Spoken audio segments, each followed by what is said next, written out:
Terima kasih sudah mau nonton video ini, tapi jangan lupa teman-teman klik tombol subscribe karena subscribe itu gratis. Dengan subscribe kamu dukung channel ini terus untuk upload video setiap hari. Terima kasih.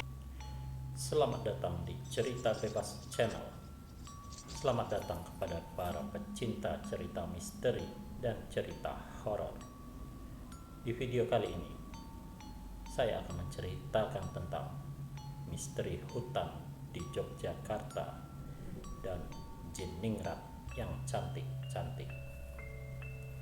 Hutan di Yogyakarta, atau tepatnya di kawasan Gunung Kidul ini, menyimpan misteri yang bahkan penduduk sekitar tempat itu enggan bercerita banyak. Kawasan hutan ini selain sering dijadikan tempat penelitian mahasiswa, juga kerap digunakan untuk syuting film horor.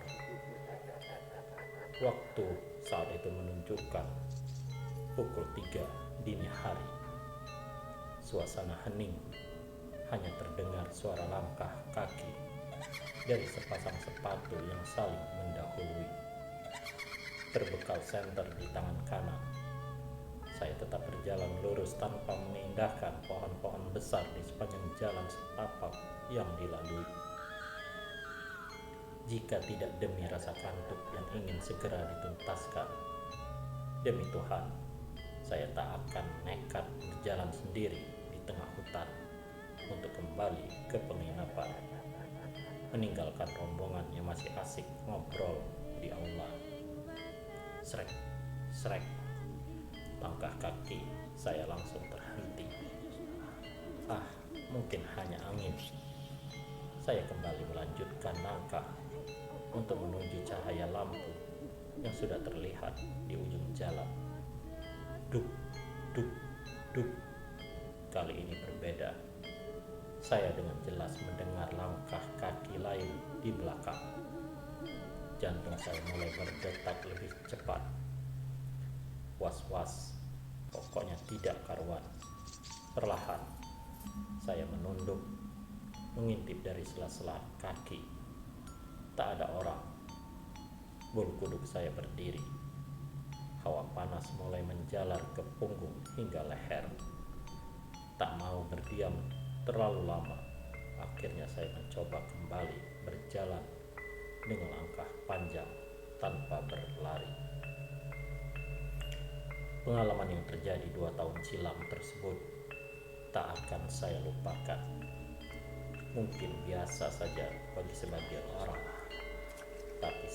tapi kejadian itu menjadi hal yang luar biasa menyeramkan bagi saya yang penakut. Hingga memasuki semester 2, saya paling anti menonton film horor, apalagi dengan set lokasi di hutan. Ngeri, rasanya seperti dihantui demit-demit film jika sedang masuk hutan. Padahal jelas jurusan kuliah yang saya ambil adalah ilmu kehutanan, dan masuk keluar hutan untuk praktikum adalah aktivitas yang harus dilakukan di setiap semester. Kampus saya juga dikenal dengan mitos-mitos hantunya, tapi yang namanya takut, ya tetap takut. Jelmaan suara hingga tangan bercicit beruku. Seorang video editor yang tergabung dalam tim Rap Production pernah membagikan pengalaman di hutan ini melalui akun Twitter Sendi PRT. Dalam cuitannya, dirinya menceritakan mendengar suara cekikikan ketika melakukan pengambilan video di dalam air untuk film pendek. Bahkan dalam tweet tersebut dia juga mengunggah suara cekikikan wanita yang sangat jelas terdengar dalam video berdurasi 22 detik tersebut. Saya mencoba menghubungi pria asal Bengkulu yang akrab dipanggil Sandy, umur 27 tahun, melalui direct message, lalu beralih pada telepon. Terdengar suara tawa renyah dari ujung sana ketika telepon tersambung.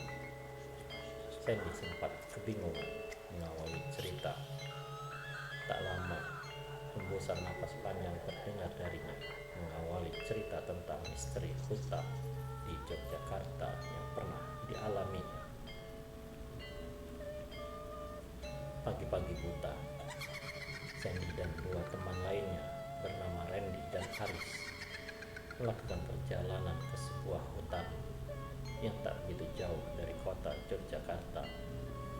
Rencananya, mereka ingin melakukan syuting sebuah film pendek berlatar hutan. Konsep orang-orang tersesat di hutan mereka pilih. Berbagai peralatan beserta properti telah disiapkan. Menempuh perjalanan sekitar 1 jam. Akhirnya, mobil berukuran cukup besar mulai membelah jalanan hutan. Sorot lampu mobil tak mampu menembus kabut tebal di pagi hari yang gelap itu.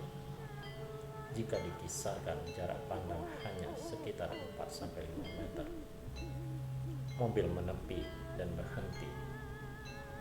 Mereka bertiga membuka pintu untuk keluar. Hawa dingin dan rasa gelisah mulai dirasakan oleh Sandy. Dirinya menutup pintu kembali. "Ini bagaimana, Bang?" tanyanya pada Aris. Ketika membuka pintu, dirinya merasa ada banyak pasang mata yang mengamati mobil mereka. Hal ini ternyata juga dirasakan oleh kedua temannya yang lain. "Kita tunggu saja hingga terang," jawab Aris.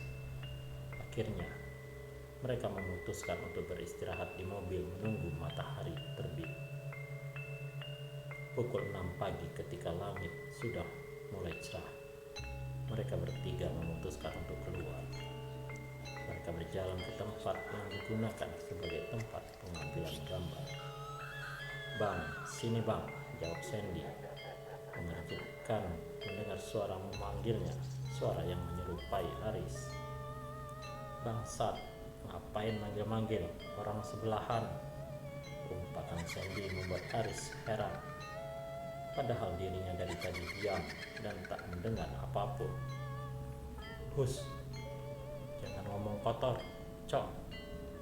Tadi di mobil aku baca internet katanya hutan ini angker. Banyak orang kesurupan," ucap Randy. Mereka bertiga bergidik ngeri, ditambah sebelum menuju lokasi tujuan ada bapak-bapak petani yang memperingatkan agar tidak pulang terlalu sore. Tapi itu belum seberapa. Waktu syuting scene, si Aris makan telur. Kami mengubur 3 telur di dalam tanah. Tapi waktu kita tinggal, tiba-tiba jadi 2 biji. Gak tahu hilang kemana yang satunya, kata Sandy.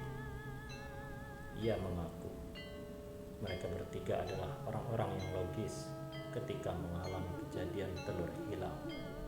Mereka kira hanyalah karena binatang. Begitu pula dengan gangguan-gangguan suara. Bisa juga halusinasi.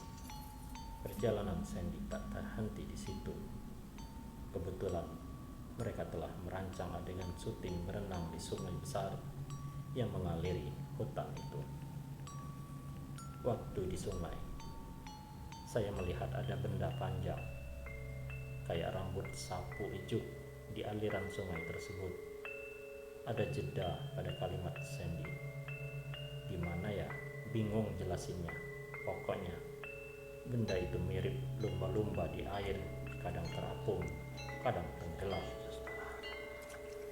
Saat Sandy melihat benda tersebut, dirinya sedang duduk di pinggir sungai, sedangkan 2 teman yang lain sedang take video di dalam air. Pria yang ketika kejadian berumur 24 tahun itu mencerna apa yang ia lihat. Takut membuat Aris dan Randy panik, Sandy menyuruh keduanya segera menyelesaikan video dengan alasan hari sudah mulai gelap. Setelah Aris dan Randy keluar dari air, tiba-tiba Aris tidak merespon apapun yang kami bicarakan. Wajahnya berubah jadi pucat dan terus terdiam. sekitar 1-2 jam pokoknya, kata Sandy.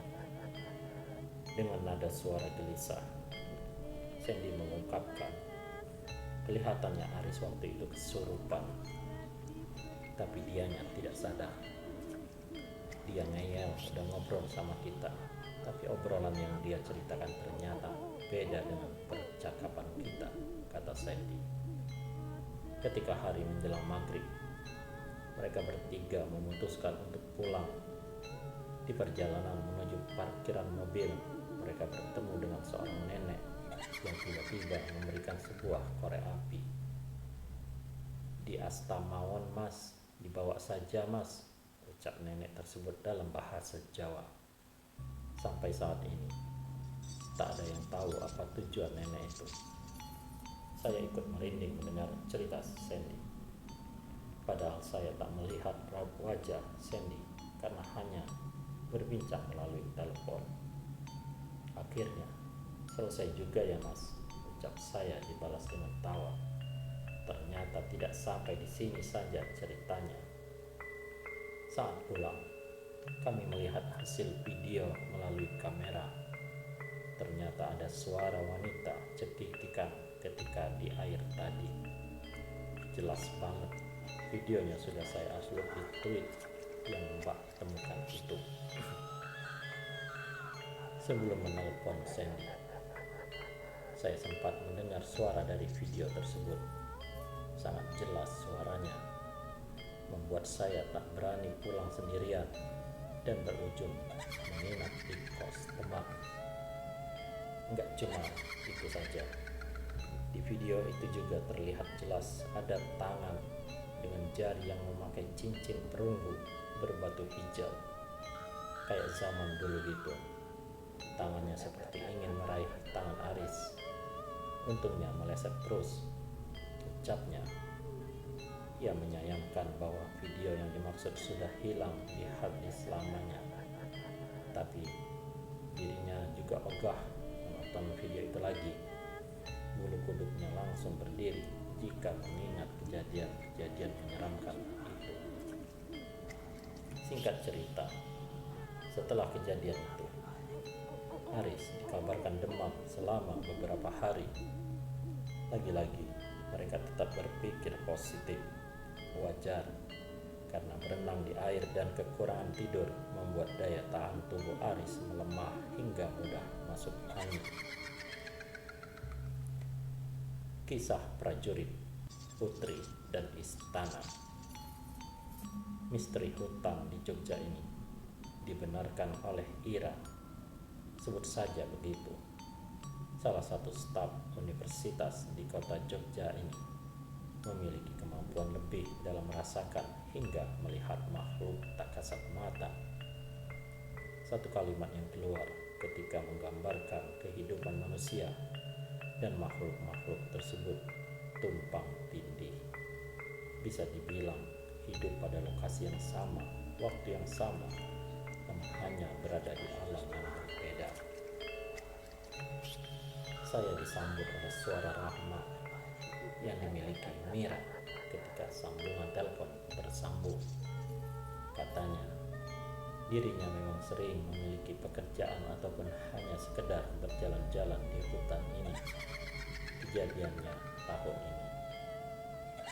Ada suatu komunitas yang memiliki kegiatan sampai tengah malam.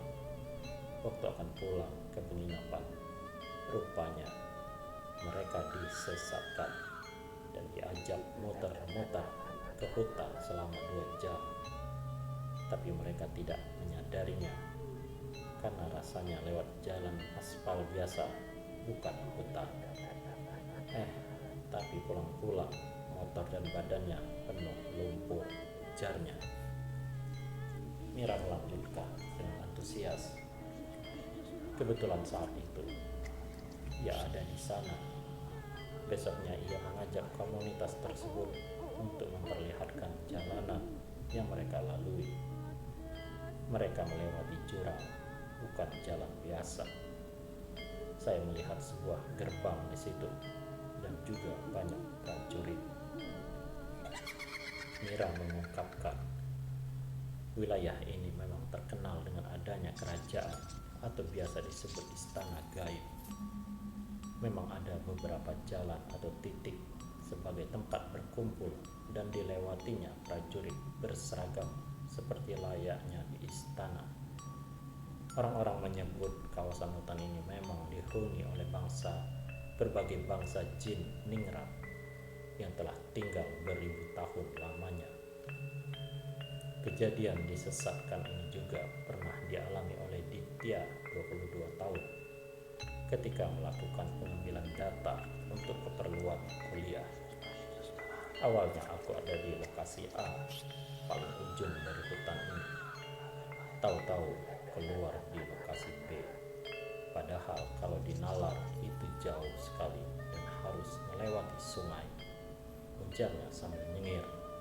Padahal ia juga sudah memegang GPS untuk navigasi biar tidak nyasar. Ditya menyeruput teh hangatnya perlahan sambil meniup-niupnya. Waktu perjalanan pulang itu, aku juga lihat seorang bapak-bapak memakai caping. Tampilannya seperti petani biasa. Tapi ternyata hanya aku yang lihat. Teman-temanku tidak ada yang lihat. Serem gak sih? Tanya Ditya. Saya ikut bergidik ngeri. Perjumpaan dengan Ditya dengan bapak-bapak bercaping itu saya ceritakan kepada Mira. Suaranya terdengar seperti sambil tersenyum lebar. Itu memang salah satu penunggu, tapi harusnya dia nggak di situ, tapi di gedung ujung jalan. Kok bisa pindah ya? Ucapnya enteng. Saya heran, tidak ada nada takut sedikit pun saat Mira bercerita. Padahal saya yang mendengar ceritanya bolak-balik lihat kanan kiri karena was-was. Ah iya mbak, namanya istana, pasti ada putrinya. Kalau mau ketemu putri dan permaisuri istana, biasanya di dekat sumur tua. Mbak tahu Taman Sari? Nah, di sana ada semacam pemandian putri mirip seperti Taman Sari, tapi gaib. Penampakannya cantik-cantik, tambahnya. Lagi-lagi saya dibuat heran dan geleng-geleng kepala sekaligus ngeri dengan misteri hutan ini. Cerita dan pesan dari penjaga. Awal April lalu, tepat pukul 6 sore, saya dan beberapa teman masih berada di dalam hutan untuk menyelesaikan tugas lapangan. Lupa tak membawa senter. Ujungnya masih ada flash handphone sebagai lampu jalan. Nisa 21 tahun duduk di tanah berhadapan dengan kolam kecil beserta rerumputan yang cukup tinggi. Dirinya menggaruk lehernya berkali-kali sambil sesekali mengajak untuk bergegas karena hari sudah malam. Berada di sini pada malam hari seharusnya adalah pantangan bagi para mahasiswa yang datang untuk praktikum ataupun urusan lainnya. Bukan apa-apa, tapi sebaiknya tidak usah dilakukan. Jika hari mulai sore, lebih baik segera pulang dan dilanjutkan besok saja daripada tersesat. Suasana malam itu sunyi, sepi, senyap.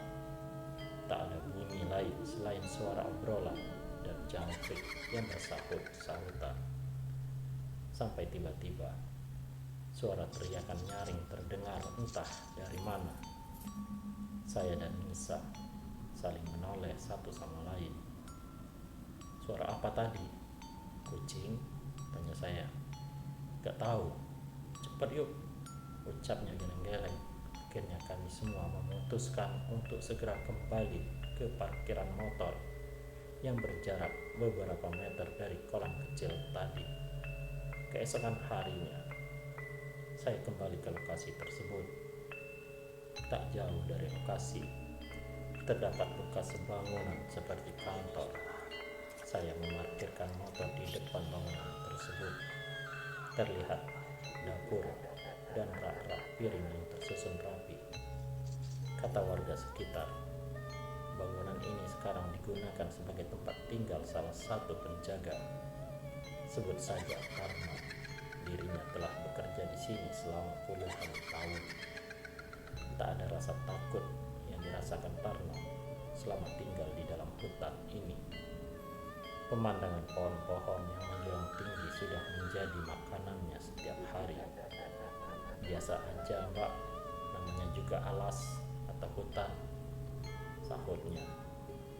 Tarno melanjutkan cerita, tapi saya waktu awal-awal tinggal di sini pernah mengalami kejadian horor.